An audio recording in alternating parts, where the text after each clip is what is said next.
Welcome to Hardware Addicts, a proud member of the Destination Linux Network. Hardware Addicts is the podcast that focuses on the physical components that power our technology world. In this episode, we're going to discuss the Apple event that occurred on October 13th, which includes a new 5G iPhone. Well, a whole bunch of them, actually, and the HomePod Mini. And there was so much camera talk while I was listening to this event that I had to go, Wendy, please help. So Wendy's going to help cover all of that in the camera corner. So sit back, relax, and plug in, because Hardware Addicts starts now.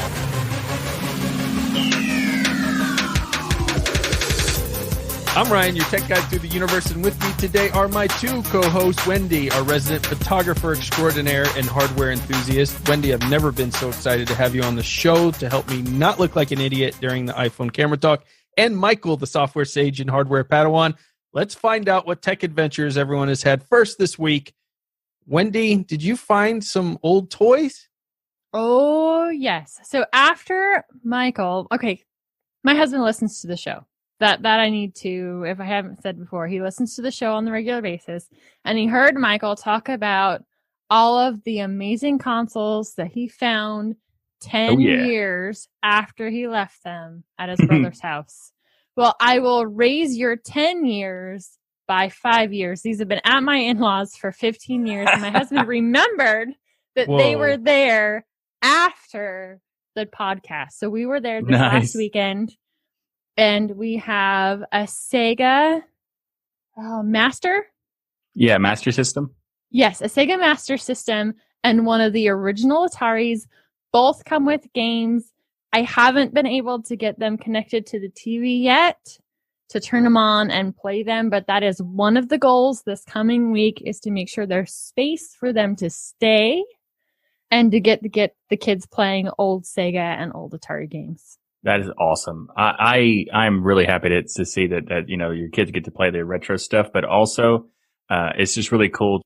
That can be my just randomly finding something inspired your husband to go and look for the things that he was like, oh, right, I did have those too. That's awesome. He actually found a couple of his old cell phones. So one of the old ones, it was in kind of like a leather case. And so it has the side pouch with the antenna that you screw on it. He said it's the best cell phone he's ever had, even though it's like 4 times the size of our average cell phone now. Tell me he's put it back into production and he's using it. I would totally love to. If someone would turn it on to be used, actually connected to a tower, you betcha it would be in use. But the problem is, these old cell phones, it's hard to get anybody to actually... We need a 1G. We need a company to bring back 1G antennas so that we can get this phone working. Or we can have like a new retro style modern phone that's like a smartphone, but in the style of like one of those brick phones. That'd be awesome. Well, yeah, we could make it like a sleeper phone. We'll take out all the components, put the new antennas inside of it, but he'll walk around with that. People will be like, wow, that's an old phone. Like, yeah, check out what it can do. This one is so big, there's no way you could even walk around it. It wasn't meant to even walk around with. The power is one of the cigarette lighters, power adapters. It's meant to stay in your car and not... Yeah, but that's... those were the good old days. Yeah, those were like the suitcase phones. But this is a challenge now. Like, we need to... It's not supposed to do this, but it could do this. All it takes is attitude. Need to figure out how to make it work. And we'll give them a backpack with batteries in it that we plug it into. So, Michael, what adventures have you been on? Got a capture card for my camera that I talked about in the previous episode. I got the A6100 Sony camera, but I wanted to connect it to my computer. You need a capture card to do that. So it takes the HDMI out from the camera, puts it to the capture card, then it converts it to USB, then sends that signal to your computer. And I got that, and it is still in the box. I was gonna ask, and I'm so disappointed. How many days has it been in the box? I think something like that. That's just oh horrible. My gosh, horrible. I think it's like 2 weeks. It might be longer, but at least 2. How do you know it even works? So you could send it back if it's broken. You have no idea. You are correct. I have no idea. Good point. And what are we going to do? So is this one Wendy? that you plug in via USB, or is it one that goes... It's a USB 3 connector, so it basically You plug in the HDMI to this, it then converts it to the USB signal and passes that to, it basically doesn't really, send it to the computer, just kind of passes through the data. So all the capture stuff is done on this particular card, which is, I wanted to get this because it's a lot stronger than like a Camlink. And also turns out Camlink doesn't support a lot of different cameras. Didn't know that until after I had one from like a couple years ago. It turns out that product doesn't support like a lot of cameras. And this one seems to support like almost all of them that I could test, like I thought to check.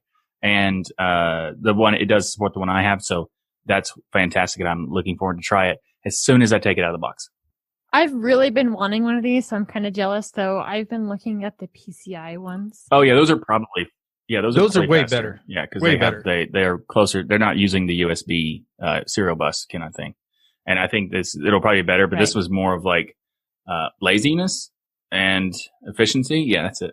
All right, so this week, what I've been playing with is VR, virtual reality, for all the young kids in the audience that haven't heard of it before. And I have avoided VR, namely because all the reviews and channels and games that I've looked at just kind of look junky. The graphics were, polygons or just half-built games, and it looked like it would be fun, but not worth the few $1,000s of investment to get a computer and the headset and everything else that you need to go along with it. Well, this all changed, and I talked about this a little bit on Destination Linux when I ran across a VR shop where their basic whole shtick is that you can go in there and try all of these different VR experiences. And when I went in there and we started trying this with the family, it just kind of blew me away. The way the kids were just so enthralled with it because they got to play first. And then when I put that headset on my head, I was like, wow, this is a whole new world, a whole new way of playing games that even though some of the games were campy, you still are completely taken into this new world. And it inspired me so much that when we left, I immediately went to the store and bought the PlayStation 4 virtual reality headset so we'd have one at home. And I've been playing with it with the family all week. Every single night when I'm done with work, go downstairs, we all take turns with the VR headset and just have an absolute blast. And it really got me thinking about how it's so important to get your hands physically on this technology to try it before you come up with an opinion on it. And I know that VR is out of reach for a lot of people, but PlayStation is probably the most inexpensive one that has a whole gamut of games tied to it anyways. And it's so good. Games like Beat Saber out there, which basically is lightsabers chopping blocks, doesn't sound very good when you describe it, but trust me, when you're playing it, it's ridiculous fun. Well, it's like Rock Band or Guitar Hero with lightsabers. It actually sounds awesome to me, and at the same time, silly nonsense, but awesome. So, are you playing this on a PlayStation, or have you connected it to a computer? Yeah, this is all being done on the PlayStation 4. I fell so in love with it. I only had the PlayStation 4 Slim, but I also got the PlayStation 4 Pro later this week, used, of course, and fixed some issues with the fans that it had inside so I could get it cheap. But I got a PlayStation 4 and had it delivered and fixed up because you can get a better VR experience with the Pro, slightly faster frames per second and things like that. But honestly, on the regular Slim was just fine as well, the regular PS4. But I've been playing games like Super Hot as well, which is a lot of fun. But then Iron Man game that came with the headset in a bundle just blew me away. Like there's some parts where you're like, I feel like I really am Iron Man and I'm saving Pepper here. And yes, I'm finally a superhero. It's just that cool. So I just was really excited about it. And I know there are so many better VR headsets out there coming to the market. And it just gave me a whole level of excitement because I've always been an AR person. As Michael knows on the Destination Linux, I talk about how I think AR is that thing that everyone's going to grab. And I've kind of shooed away from VR, but I was wrong. I was really wrong. VR is really something to behold. And if you've not had a chance to experience it yet, check out and see if there's a shop in your area. Ours was very clean and they had a whole process for COVID to make sure all the stations were cleaned after every time and stuff. So it might be something to go check out and see and have that experience with your family. Yeah. I mean, that's a great way to get started because you don't have to, I assume the cost of doing that would be a lot less than, getting all the equipment yourself and that sort of stuff. And I wish there was one in my area. I've looked multiple times. Unfortunately, there isn't. So if you haven't looked before, you should definitely try it out and test it to see if you can find one, because I have done it one time and it was awesome. And I played a very terrible game, but it was still fun. And just to imagine of like an actual game that's good, that would be mind blowing. Yeah, it's going to be endless fun for the family. I love it. And for me when I come over. Exactly. This episode of Hardware Addicts is brought to you by DigitalOcean. DigitalOcean recently announced their new App Platform service, which is a solution to build modern cloud-native apps. With App Platform, you can build, deploy, and scale apps and static websites quickly and easily. Simply point to your GitHub repository and let the App Platform do all the heavy lifting. It has support for Node.js, Python, Go, PHP, Ruby, static sites, and Docker. DigitalOcean also runs their App Platform on their own infrastructure, so the costs are significantly lower than other products. Plus, they built this new app platform on top of DigitalOcean Kubernetes, providing a smoother migration path so you can take more control of your infrastructure setup. As a listener of Hardware Addicts podcast and a member of the DLN community, you can get started for free. Better yet, you can get started for free with a $100 credit by going to do.co/DLN. You can go to do.co/DLN again to get started with your $100 free credit on DigitalOcean's new app platform. And we want to thank DigitalOcean again for sponsoring this episode of Hardware Addicts. It's probably also worth noting, Michael, that we have 2 gaming servers now for the DLN network that you can check out. We have a Xenotic server that's up, and we also had someone from the community, Ninja, set up on Arch, by the way, in DO. I don't know how he's done it, but I can't wait to go see, because I don't think DO officially has an Arch, so he's done something with the server on the back end. But it's for Super Tux Kart. So 2 gaming servers out there that you can enjoy on the DLN network and hang out with other DLN folks and get your game on. All right, so for our core story this week, we had to address what everybody's talking about in the tech world, which is Apple's new event. Now, on October 13th, this virtual event, they released 4 phones. 4. Not 1, not 2, but 4. You got the iPhone 12, the iPhone 12 Mini, the iPhone 12 Pro, and the iPhone 12 Pro Max, which all now finally have 5G. So I guess that means 5G is finally real for a lot of people. So in this section, we're going to talk about the hardware, and then we're going to turn it over to Wendy to explain all the stuff about cameras, because a lot of the focus on this iPhone, just like their prior release, was on the cameras and the work that they've done there. So let's start with the iPhone 12, which you can get starting on 10/16, and the 12 mini, which doesn't come out till a month later in November. But you get 64 to 256 gigabytes of storage space and no expandable storage option still, which to me, when you have no expandable storage, these 64, 128, 256, the longer you stay in the Apple ecosystem, the longer this becomes an issue. If you keep and store your photos on your phone and all the apps that you start collecting and data and files and documents and things, this is kind of done on purpose to keep it low, and the price is exorbitant as you go up for the higher tiers, in my opinion, to force you to use their iCloud storage option there, which I would bet it's the main reason is so they can get people on iCloud. Now, iCloud is very reasonably priced for storage, but it's still something to me that's a little bit shady. I really wish Apple would put expandable storage back into their phones, but I don't think there is literally any reason for them to do so from a pure marketing standpoint, because Apple users don't really like to complain about everything. They like to pretend, and I'm one of them, right? But I do complain, but a lot of them just kind of whatever Apple puts out, they're going to go with.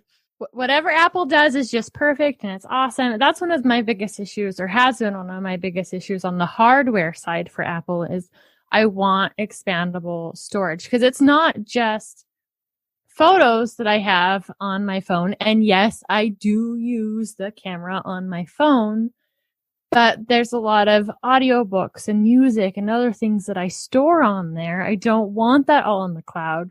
We regularly go to the mountains in the summer where I have zero connectivity. I need the space. period. I need the space. Yeah, it's a real shame. And if the Apple community would actually stop defending everything Apple does and start kind of getting upset with some of the crowd, you don't have to hate Apple because of it, but just kind of, get in there and give them that push that, hey, this is unacceptable, then maybe things would change. Because another thing that didn't change is while it's slightly smaller, you still have that same stupid notch and you still have no USB-C. So at least they're sticking with the lightning cable. So for anybody who is still on an Apple device, it may not be USB-C directly into your phone, but they haven't completely changed up a new charger. Well, they should just adopt the USB-C. That way, it doesn't matter what kind of phone you have, you're going to have the support, because that's the whole the idea of USB, meaning universal serial bus, and we still don't have universal connections. And the USB Type C is the actually at that point is now finally a universal connector. And then we have the iPhone that insists on not using it. I agree. I mean, it would be a better connection to use. But if you're already in that Apple ecosystem, you probably have a million lightning cables.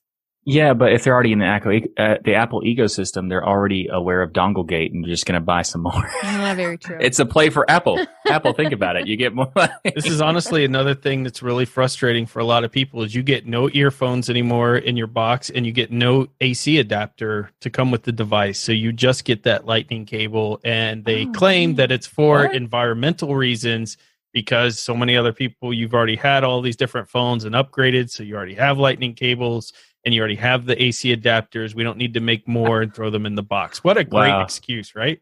Okay, a $700 phone doesn't come with a charger. Don't want people who aren't on Apple to switch because they don't already have it, so we're not worried about them. I guess pretty much. Somehow they made the claim that it's going to save all this waste and everything else, but actually, I don't think that's going to be the case. But one thing they are doing, which is fascinating, so we've kind of given them a little bit of a beating here, deservedly so, on some of this stuff. But the one thing that really caught my attention was the magnets in the back of the phone. That so does look cool. If you ever used the Apple laptops that had, and they got rid of this and moved to USB-C on their laptops, funny enough, I don't know who makes the decisions there. But Apple used to have a magnetic adapter, MagSafe adapter that would go onto the laptops. It was the best invention ever. Literally, you take your power adapter cord, you get it close to the side of your Apple laptop. It snapped into place. It was a powerful magnet. And then when your kids went running by and tripped over your cord, the cord automatically released off of the laptop, did no damage, didn't knock your laptop off the desk. It saved me multiple times having it. It was a great invention. Then they're like, hey, let's just go to USB-C on our laptop and got rid of the MagSafe. Makes no sense. But it looks like they're bringing it back on the iPhone, which I'm very excited about. So what this allows you to do is, if you've ever seen the Apple Watch, which has the kind of magnetic device circular that snaps onto the back of the watch to charge it, you can do that with the phone or with mats or anything else where it will just snap the charger on and start charging it. So I'm guessing USB-C lightning cable will never, or USB-C will never come to iPhone because it won't have a port in the iPhone Eventually. 13. Yeah, they're just going to take it off and you're going to charge your phone through a magnetized charger. Well, yeah, but they'll still need to do like some kind of data pass through, because you can't, like, the charging for that conduction charging would be great for the MagSafe stuff, right? But unless they want you to do everything wirelessly, which could be annoying, doing Wi-Fi or Bluetooth or whatever. I mean, that's the main reason I would see that. Also, they would get rid of all the dongles, and they love their dongles, so I don't think they're going to get rid of it completely. They do love their dongles, but they love removing ports more, I feel like. Fair enough. I'm curious if that you can have this do a double time charge, where if you charge the phone directly with the cable and then put the watch on the phone, could they charge each other? I know that's kind of silly. That is hilarious. I love how you're thinking there. Or what if you're charging it through the port on the bottom and on the back? Does that get you double charge as fast? Yes. Super or fast does charge. that blow up your battery? We're going to find out. It's all for science. So, even if they get rid of the dongles, one thing with MagSafe is there was a ton of additional things that you can put on the back. So an additional wallet or that kind of thing, which, as far as usability, I find that way better than all of the additional dongles that you have to keep track of, because at least a wallet on the back of your phone that you can also remove and not have it stuck there all the time seems like a better overall feature. You got to run into the store for one thing, your card's in the back of it, or, you know, whatever you need, and you're not happy. Yeah, I would actually not, I wouldn't use this anyway because I don't know if they go through a case or not. If it goes through the case, then that's interesting, but I don't think they would. And not having a case on a really expensive phone will almost guaranteed backfire. They made that very clear that it does work through the case. So you can get the benefit of keeping your device in a case. And I completely understand what you mean. My devices have to be in a case. I drop them all the time. My vehicle's pretty tall, and I've been known to get out of the excursion. My phone hits the blacktop, and I'm like, oh, yeah, that was there. Yeah, that was on my lap for no apparent reason. I've done that maybe once or twice. Oh, yeah. But there's also a case of like, you know, the adapters and stuff, like the peripherals you can have for phones now these days. I know that this is silly, and if people have never tried it before, they're not going to really understand why this is awesome. But there's Please don't admit to this. Don't admit to this. I'm doing it. It's awesome. Pop Socket is a product that you attach to the back of your phone, and it makes it really easy to have like a stand, and you can also have better grip on the phone and stuff like that. And there's if you haven't seen a Pop Socket, you should definitely check it out. Everybody has seen a Pop Socket, and I have to admit that is also a guilty pleasure of mine. Not only do I have a Pop Socket on the back of my phone, but there's Pop Socket mounts around the house, so I can just set my phone on the wall in the connector and leave it. And I'm officially disappointed in both of you to get into the Pop Socket. I use my wife's all the time, and I love it. It's amazing. Exactly. So, the Pop Socket is something that it seems like a very ridiculous thing that you would never like see a value in it, and then you try and you're like, oh wow, okay, I get it now. Yeah, they've made a whole ecosystem of accessories possible here with the magnet on the back. I think it was a brilliant move on their part. There's all kinds of magnetized pop sockets and other things you could throw into the back of your phone this way, and you could charge it or have, you know, a mount in your car, for instance, where it just magnetizes on and you're good to go mounting the device. So there's so many things they can sell from this from a marketing standpoint. Great job, Apple. Of course, you get 5G, and they say they have the most supported bands of any phone out there and the most sophisticated antennas for 5G out there. So the best 5G experience, their claim is going to be on the iPhone, which honestly I don't doubt, although there could be another how you hold the phone gate, whatever that was called, problem. Antenna gate. Yeah, there you go. It could be another antenna gate, depending on how you hold it. That's what I was thinking when they're showing, but it looks like they've done a lot of work with the carriers to make sure that they're supporting all of the different 5G technologies out there, including Verizon's millimeter wave. Yeah, and Verizon was in the presentation. And one of the things that on that antenna point, they made it very, very clear that their antenna goes all the way around the outside of the device. So hopefully, no matter how you hold it, it'll still have great connectivity. Well, based on how millimeter wave works, you better have antennas everywhere and be really close to the tower. But that's beside the point. They have 5G, and it's supposed to be really solid. You also get black, white, product red, green, blue. You get true tone sensors, 2 million to 1 contrast ratio, 625 nits max brightness, or the 1200 nits max brightness on the HDR. You get fingerprint resistant coating. That was pretty exciting. But I think the thing that people are going to like a lot if you have an iPhone is the fact that you get the Corning's new ceramic shield, which is probably a lot of marketing in that name there, which is tougher than any other smartphone glass out there, they say, which forms 4 times better in a drop. Now, how do you figure out it's 4 times better in a drop? I'm not sure, but that's the claim. You drop a lot of phones. Yeah. That sounds about right. You drop a lot of phones.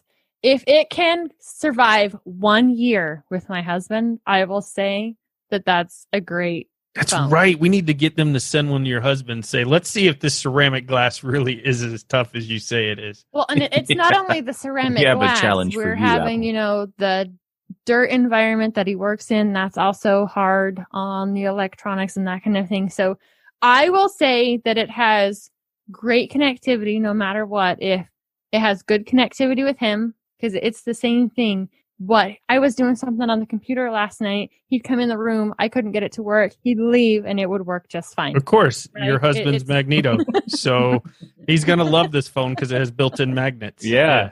It's MagSafe, so it's Magneto safe. Yeah, so it can have all kinds of metal scraps stuck to the back of it. So every time you pick it up, you get a metal sliver. That sounds fantastic. I love it. He's going to love it too. They also released the iPhone 12 Pro and the iPhone 12 Pro Max. Again, the 12 Pro you can get on 10/16, and the 12 Pro Max you cannot get until 11/6. But you get 128 gigabytes to 512 gigabytes. Again, same problem. You get a little more nits.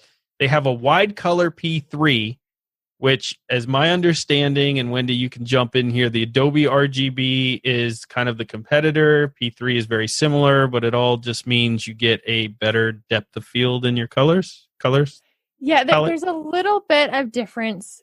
If you go ahead and do just a quick DuckDuckGo search, you'll be able to pull up a difference and see a picture side by side of these different colors and what they cover. And so Adobe and P3 are very similar in that you get this really nice wide variety of colors. And it's not just your red, green, blues. It's the variation within those red, green, blues. So P3 has a little bit less on that blue side, especially as it's transitioning into the green, where Adobe RGB has that, but they cover a little bit more on the yellow spectrum. So it's just a slight shift of what colors you're getting. One of the nice things about this one is with some of the yellows that you're getting, as we've talked about before, that the eye really likes greens. And so because you're getting all of those greens and some more in the yellow perspective, certain things will pop better with the P3 that you wouldn't get with the Adobe RGB. Though I think in general, the average person really wouldn't notice unless you had both of them side by side and were being like, oh, yeah, I can see that. So it just kind of depends on the pictures you're taking, especially outside pictures with a lot of greens and yellows in them. They would really be vibrant with this P3 color profile. And this makes a lot of sense being in the Pro line. This is where we'll get into the cameras and things where you would want a screen that's able to replicate the colors in a more professional scale than a standard phone to make sure you got the shot you wanted.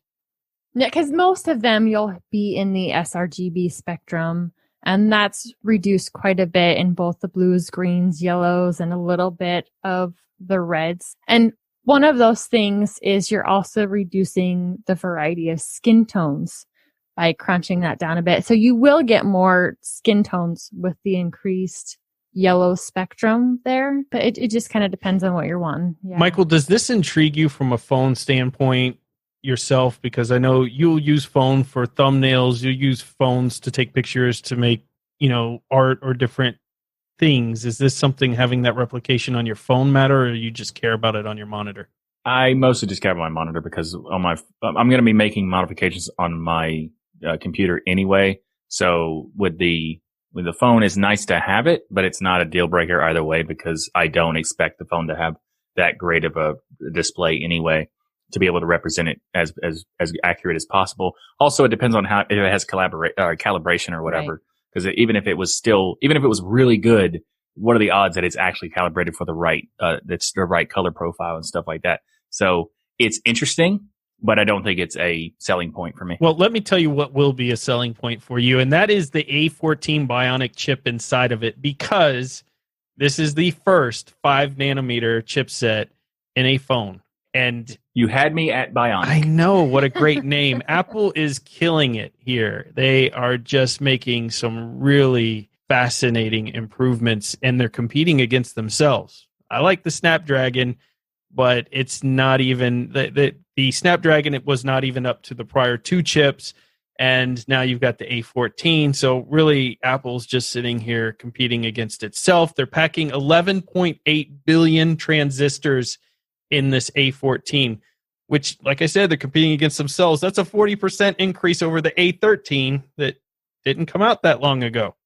But this to me makes sense when we're talking about their processors and they're wanting to move to ARM in their other devices. Them having a killer ARM processor that can do all the things, as we will dive more into in the camera corner, is really important if they're going to do really heavy loads on an ARM chip in a laptop. Absolutely, but this shows you the brilliance of what Apple does in Convergence. And when we talk about the HomePod Mini in a second, you're going to see just how brilliant this plan is.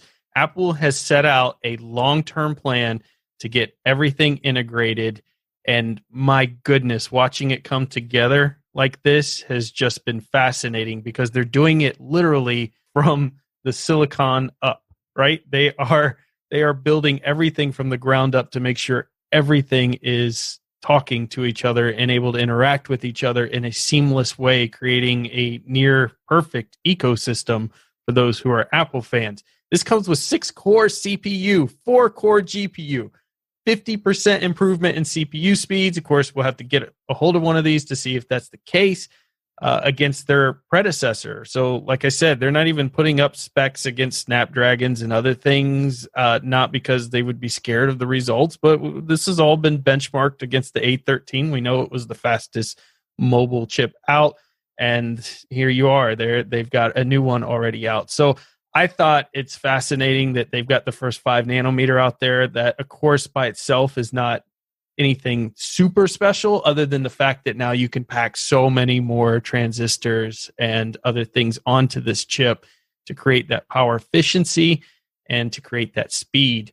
They're just killing it here. And it can't, no matter if you're an Apple hater or not, you just can't deny what they've accomplished. So the iPhone 12 will set you back $799. And if you go all the way to the 12 Pro Max, I'm not going to go through every price. It's $1,099 starting. So, you know, these phones are pretty much priced, I think, where you would expect it. No big drops like the iPhone SE, which was just a fantastic value on a phone.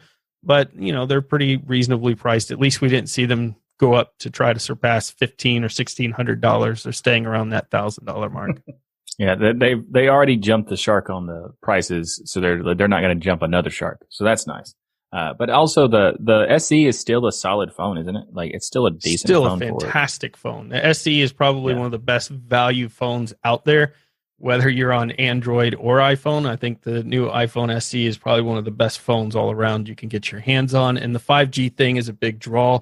But honestly, there's a lot of work that still needs to be done on the networks out there. I know a lot of companies making a lot of claims about their networks and things, but it's going to be a little bit before all that gets built out, just like with 4G. And so, you know, the iPhone SE, you're going to have lots of fun with that phone for a long time. Nice. I'm actually thinking about getting that personally. I haven't really taken the plunge to get an iPhone. I haven't had an iPhone since like 2007, 2008. So it's an interesting thing because it's always been like an extreme price that I couldn't justify doing it. But the $400 one was like, yeah, I'm tempted. Let's see what the next, and they didn't make another one. So I'm still tempted to get that one. But in terms of like the 5G thing, I don't really care that much because 4G is fast enough for my usage of a phone. But at the same time, I saw this YouTube video about Ryan Reynolds' Mint Mobile thing, and they did a joke about like, what's 5G, and this like technical person comes in, it's like the CTO or something, and explains it like it's an improved frequencies and blah blah blah, and goes, well, I guess we'll never know. Yes, exactly. In true Ryan Reynolds fashion, absolutely. So the other thing they released that had me very excited, and it's shocking that I'm seeing a lot of YouTube creators kind of come out there and try to give this hot take that, oh, this is stupid and blah, blah, blah. But I don't think they're seeing the vision here. But I caught on to it immediately with the HomePod Mini. Now, the HomePod was not a big success for Apple. That is no secret. It's one of their rare, honest failures in their devices recently in which they really didn't sell a lot. They've been on sale forever, and they haven't moved this inventory. But this HomePod Mini is a whole different story. And a lot of it is because, again, the big picture here, when you step back with Apple, the big game plan of integration. So you get this 360-degree waveguide audio, full range dynamic drivers inside. All this means they were able to basically pull what I would compare to like a Sonos, where you're packing a lot of technology in the angles and the software that's driving these particular magnets inside of this speaker in special ways to produce sounds, and using software to find out where people are in the room. So you're pushing that sound towards them, which makes them think, essentially it's all around. So it analyzes music and tunes the loudness and the range and the movement of what's going on. You can also connect multiple HomePods to use with your Apple TV. Now think about Convergence again here. So you have an Apple TV sitting in your room. You get two $99 mini HomePods. Now you have surround sound system that's wireless on your nightstand. That's pretty cool. That competes directly with Sonos. But there's even more. You could put these all around your house like you could a Sonos, except Sonos speaker, I believe one of the cheapest ones is somewhere around $179, maybe $199. Way more expensive. I have Sonos, so I absolutely love it. But at $99, I can put these little Apple Minis all around my home, and I can synchronize them at the same time so they're all playing the same song. Or I can have different rooms playing different music, or I can use it as an intercom. So if you have a home where you need an intercom to yell at the kids to go to bed because you're too lazy to get off the couch to go yell at them, in person, a little Perfect. intercom right there where you can yell at them. I mean, how awesome is that? You've got Siri built in, and the integration piece comes with, they were showing some of the technologies that are coming with this. So this isn't out yet, but basically you get your phone close to the HomePod. It will transfer music. Like if you're listening to music on the HomePod, you put your phone near it, it'll transfer that song to your phone. So when you get in your car, boom, it's still playing the same music. It's got the haptic feedback. So when your phone gets close to the speaker, you know that it's done that transfer, or it's doing the transfer of information. Like for a map, if you ask, where's the closest Sonic? The system will automatically get your phone near it, move the directions into your phone, and you get into the car and take off. Just really completing this whole system of integration. And here's where Apple gets it and nobody else does it in the privacy world, because they spent a whole ton of time.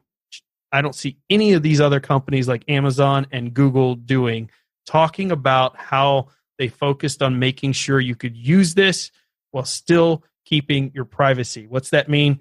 It only listens for Hey Siri, when we've heard that before from Hey Google and the others, but that was the first claim. Then it says, when you ask Siri something, your request is associated with a random identifier, not your Apple ID. That's totally different than how these other systems work. You control what it records. If you connect cameras, all video processing is done on the device before it's sent end-to-end encrypted to the iCloud. So your recordings can only be seen by you, and you can choose and go in and delete all your recordings, or choose to never keep recordings to begin with.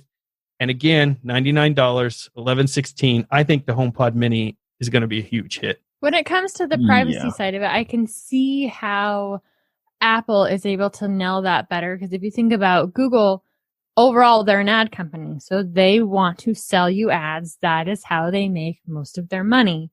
Amazon has a huge, massive store full of stuff. They want to sell you items. So they want that data to be able to say, this is what they're looking for. Let's feed them more ads for this thing on whatever device they're on. So as companies go, the advantage of Apple, if you are investing in an ecosystem, is they want to sell you hardware and nothing else. So they're not interested in what other products along the line can they sell you, which makes it easier for them to be privacy focused on the hardware end of things. Absolutely. I think you made a brilliant point that a lot of people don't realize when they're talking, because, a lot of people are really huge Android fans, and I get why you got that customization and everything else. You also get the sporadic updates, the updates that are sometimes controlled by your phone manufacturer, sometimes controlled by your carrier. So you have tons of people out there with phones that are unpatched. You have an ecosystem of apps that are completely gone wild with potential for downloading viruses and other things because the store isn't well curated.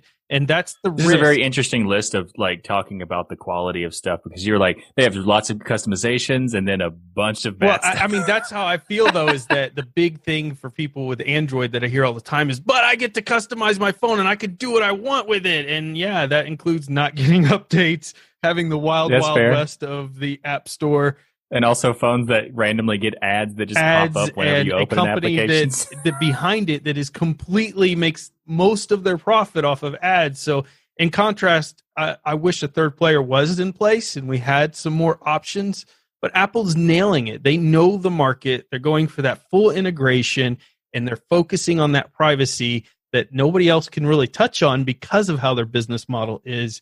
And whether you believe it or not, that Apple's doing all this, and so far all of the claims that they've said about the iPhone and keeping the things that they say get handled locally on your iPhone have been proven to stay locally on your iPhone. They've got a good track record here. Now, what I will say is Siri itself is horrible, and the reason it's horrible is probably because they're not listening to every conversation and including all of that into their back-end AI system, because Siri is not a very good helper at all. Data does make that possible. The more information you have, the better algorithm you can have. So the easier and better it is to deliver whatever somebody is asking for. I see positives and negatives to both sides. It's kind of like what I've said on Deal and Extend multiple times. I wish I could take Darktable and Raw Therapy and mash them together. I wish I could take the best of Apple and the best of Android and kind of mash them together and have this not necessarily perfect, but more well-rounded mobile ecosystem. Well, those that say prove it, Ryan, that Apple is more private and secure than Android, I bring you two pieces of proof. Go use Siri and then go use Apple Maps and you'll realize they capture nothing. They couldn't possibly. Yeah. Use Apple Maps and you'll instantly know. Are you saying that they're crap? They're just plain and simple. You know, they could use a lot of data stealing and metadata grabbing to improve them probably. They could use some metadata. Yeah. Well, some of what makes Google Maps really good is when they've had the cars driving around gathering data from the road. I cannot believe how helpful that is when you're not entirely sure where you're going. You can look at a ground view level and be like, oh, that's what that building is. This is what this building is next to it. So as you're coming close to, you can see these different landmarks and figure out where you're supposed to be, as long as Google Maps has it right, because they don't have everything right. If you put in my address, where it takes you is about a half a mile away from where my house truly is. So not all of it works. That's just for your privacy. Yeah, exactly. Yep. So good job, That's Google. Good job. privacy. So Wendy, I was looking at all the camera stuff. Real confession here. They were going through it all. I was looking at all the numbers. I was going, wow, wow, wow. Just so I look smart to anybody who was looking at me in the room. And then I thought, I sure hope Wendy can take all of these big words that they're using and all of this technical jargon and break it down to, is this new iPhone 12 camera system as amazing as they claim? We're not going to go through a lot of the hardware details, because if you want those, you can get them, just about anywhere else. We'll break it down to the main things that they've upgraded. And one of the things that they've talked about on both the iPhone 12 line and the Pro line, they have increased the size of the sensor. And they're saying that all of their base cameras are a wide camera, which is kind of funny the way that they've worded some of this to me. Is it marketing hype is what you're saying? Well, I mean, it still is a wide. It's using essentially a 26 millimeter lens. So when we're talking about millimeters on a lens, the bigger the number, the more zoomed in or tighter that image is. And the smaller the number, the more you're going to see as that sensor is taking a picture. So their ultra wide is 13 millimeters.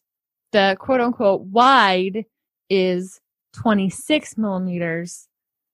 But this is the part that I find most interesting. So they've increased that sensor size. Unfortunately, they don't give numbers. And that's what I'd really like to know, is what in numbers is bigger about it.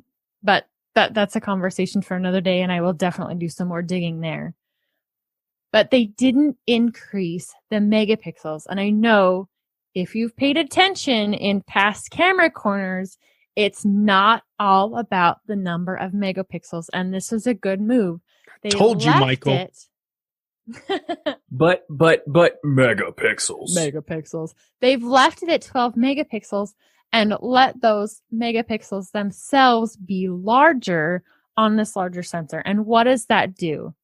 One of the problems that you have on these smaller sensors is that there's still space between each pixel. So any light that falls in between those pixels is lost, right? That's data that you are not collecting.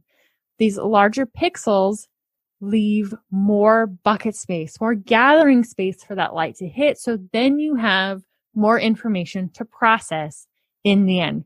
Great move. And I love it when people aren't pixel chasing. They're actually focusing on quality sensor. And that's one thing that Apple did here.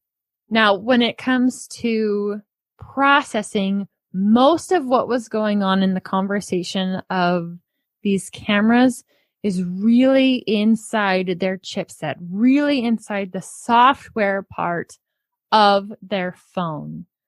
And they were really talking about low light levels and HDR. And here we go back to another camera corner when we talked about dynamic range. What can you see in the darks, the darks, and what can you see in the lights? So because this is not only their camera with their processor and they're controlling everything in the software, they've been able to spend a lot of time analyzing these cameras and saying, okay, what are the downfalls of it? What are the upfalls of it? What can we pull inside of it? Making sure that when it takes that HDR image, you are getting, at least from the examples they showed and the way that they talked about it, if I was taking multiple versions of a shot and blending them together manually, more of a cleaner image that you get. Because if you look at a lot of HDR images from your phone, some things are really blown out and look kind of funny. They have this weird look. They don't look natural. And the stuff coming from Apple, or at least the examples that they showed, especially in portraiture, they had a gal sitting in front of a window and she's got nice, clean skin tone in the brights, and you can see details in her hair in the darks. And that's something that a lot of people will absolutely love on the processing side. Is it really helpful in the hardware end? No, there's been some nice updates there. But when it comes to software, they've spent a lot of time and a lot of energy making sure that the data that they gather from the hardware is put to the best use on the software side in creating the final image for you. Now, is that going to be good all the way around? Well, we don't know. I'm going to go back to my fallback on the NVIDIA stuff. I really want to see this in the hands of reviewers, in the hand of the real world user, and see how the software breaks down on that end, because you only get the best when it comes to the images that they're going to show. And I do have to give Apple a big high five on this.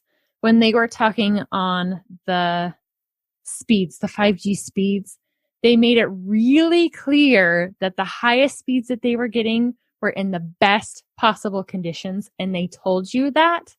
They didn't necessarily say that on the camera side. So I'm hoping that the images that they showed are going to be your typical images and not the best case scenario.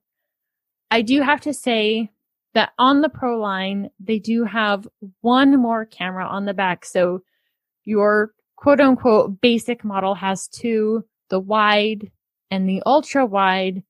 And then on the Pro, that's what they called it. It's an additional telephoto lens, right? Yeah, telephoto, which I was a little confused here because the text said like 52 millimeters and they kept saying 65. So we'll go with 65 millimeter focal length, which in general, that's bringing you in way closer than the other two lines. It's more of a lens that the average photographer would use for portraiture, would be in this 50 to 85 millimeter range is what's typically used in portraiture. So it's giving you more of that look. It's really bringing things in. It has optical zoom, which most of the time I hate optical zoom on just about every camera I've used. That way, the images are so much more blurry and just not clean. So we'll see how their optical zoom looks. So I'm interested to see how what they call the quote unquote telephoto or the portraiture style lens looks in real life. Because of any of them, if I was going to have a phone with multiple cameras, having a wide and telephoto would be awesome. So one of the things that really had me thinking about you, Wendy, was when they started talking about Apple's Pro RAW format that you can shoot in. And what they were saying is basically when you could shoot in RAW today on an Apple iPhone, but it removes all of that computational stuff you just talked about out, such as the deep fusion, the smart HDR, all of that gets removed and you just get the basic RAW photo, which leaves a lot to be desired, apparently. But with the Apple Pro RAW format that they're talking about, you get all of the computational and the RAW format in there, and that's because they can use that new chipset to basically be able to handle processing all of that. Is that something that was interesting to you? Because I know most photographers stay in RAW. I stay in automatic mode on my camera, and then I shoot in whatever, cheap format doesn't take up a lot of space. But I know photographers, real ones, use RAW.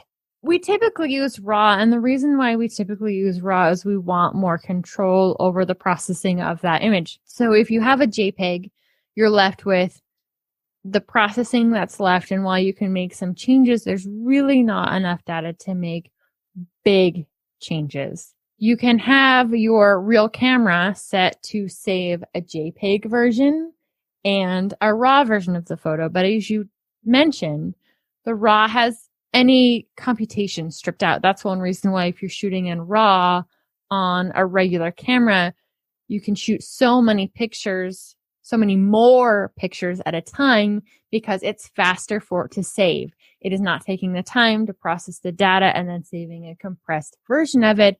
It's just taking whatever it gathered and throwing it onto your SD card, or in the case of Apple, the internal memory. They do have, and I have to say, a chip that I would love to get my hands on inside this new Apple device. And because of the speeds and because of all of the extra compilation that it can do inside of it, I can see why it can store both your base RAW and then the changes that it would make at the same time, which is fantastic because your, I guess, average iPhone user could take that base that Apple has done and then make additional tweaks and changes to it if it's not quite exactly what they want. I think that's a really, really smart move for them to do, because the average person that opens up a RAW image, they're like, oh, that's flat and ugly. And right. Then you have to make all additional changes to it. If you can take a RAW image, start with their base changes, which in all reality are really good, and then tweak it from there, that's an absolutely fantastic starting point. Nice time saver there. So all in all, I know you said you need to get your hands on it to really say, but were you impressed with at least the technology they were throwing down? Yeah, I was. And that's one of the advantages that you have over an Apple device from quote unquote a real camera, is because they are so reliant on the software side. You can get some really nice clean pictures from it. I think they've done a really good job giving the person who isn't going to go buy a camera but have the iPhone in their pocket ability to have some beautiful images of themselves, their kids, their family, their friends, wherever they're going, and have them be, a lifetime thing. Very nice. Well, Michael, after hearing all this, does the iPhone sound more pleasing, less pleasing, or about the same? The iPhone as an ecosystem and the iPhone SE as a phone sounds interesting still. This new phone is still like $700, $800, so I'm not going to do that. But the other part, the $400 one, I am very tempted to get that. And I also, I've heard a lot of stuff about even their the SE camera is pretty good for its price as well. And that Apple or iPhones in general are known for having good quality cameras on them for many, many years. Apple in general has put really good lenses on their cameras, and they've spent a lot of time even in the past focusing on the software. So yeah, you'll still get a decent picture, a good picture out of your Apple SE if that's what you end up going for. Yeah, I think that I'm tempted. I still haven't made the decision yet, but I'm tempted at least a little bit more because of the whole privacy thing and because I have grown to care a lot less about the customization on my phone over the years. Right. And now I just don't care anymore at all about customization. And now I look at it as a pain that I have to deal with because the defaults of every Android phone is just so bad that you have to customize it in order to make it You mean you work. don't like pre-installed Facebook? That's so weird. Shocking. I know, right? Who doesn't love bloatware, right? If I could get my hands on a test one and it could survive my husband, because he typically needs a new phone every year, right? Because of the stuff that he does and just who he is. So I don't want to spend $800 on a device that needs to be replaced in a year just because my husband owns it. But since your husband listens to this show and we've called him Magneto multiple times, how does he like his nickname? He thought it was absolutely hilarious. So he asked me, how do you like being married to Magneto? Nice. I love it. Awesome. Well, that's it. Our 21st episode of Hardware Addicts is a wrap. This was a really good episode. Even if you're not a huge Apple fan, I think you could see the bigger picture of what Apple is doing here, and that in itself should be fascinating from a technology standpoint. So thanks for listening to the show that brings you your bi-weekly tech fix. And if you're not all lit up on tech yet, then be sure to check out all the amazing content on the Destination Linux Network. Head to destinationlinux.network to check out all the amazing podcasts and YouTube partners available. There's so much to fill your brains with. And you can go to the destinationlinux.network store and pick up all kinds of awesome swag, including some Hardware Addict swag, which is kind of a must-have, I think, if you're a hardware addict. Remember, there's no such thing as too much hardware or Hardware Addict swag. Learn, build, innovate, and grow. We hope you enjoyed the show, and we'll see you next time for another great 5G-powered Pro Max episode of Hardware Addicts. Every time, you just nail it.